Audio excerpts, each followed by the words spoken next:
Welcome back. In this 2021 Player Outlook, we're talking Marquise Brown, wide receiver, Baltimore Ravens.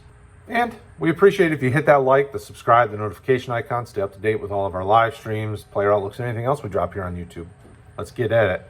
All right, so the 13 analysts that looked into Marquise Brown, we think he's finishing somewhere in the 30s, somewhere between wide receiver 30 and wide receiver 38 by the season's end.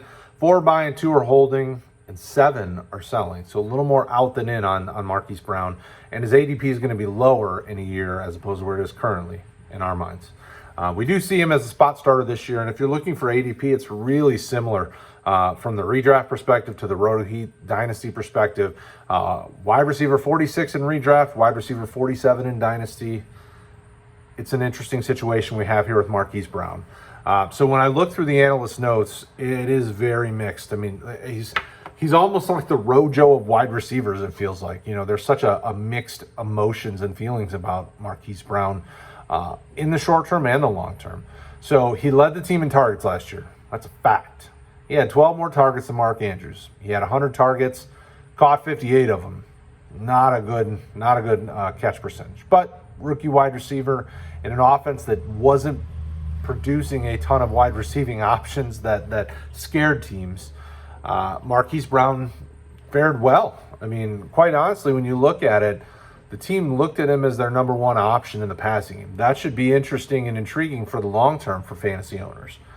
But I can see where people are a little nervous. They went out and drafted Tyler Wallace, Rashod Bateman. They brought in Sammy Watkins to go with Devin Duvernay, who was already there, and Boykin, and Marquise Brown. But really, what happens is you saw Baltimore say, "We need a talent infusion, not influsion. That's not a word. Talent infusion in this offense. We needed to bring in more pass catchers because they want to be more balanced and be able to get into shootouts with teams and things like that, because you have to be able to compete with some of these big dogs in the NFL that can sling it all over the yard. They want to be able to do that. They believe Lamar Jackson can do that, and Lamar's completion percentages and throwing ability look to be improving. So why not? There are guys on the team that love the talent and love the player long term, but we also have guys on the team that think he's a big boom bust. Some that think he's a best ball option. I mean, there's the thoughts and emotions are across the board on Marquise Brown. But what we can tell you is that he got the top amount of targets last year.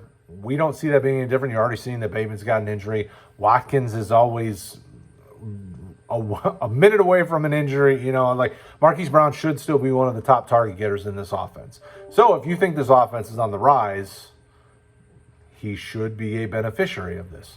Let me know in the comments below. What do you think about Marquise Brown? We love to keep the conversation going. We love you guys. We appreciate everything you guys do. Check out all the other 2021 player outlooks, and we'll see you later.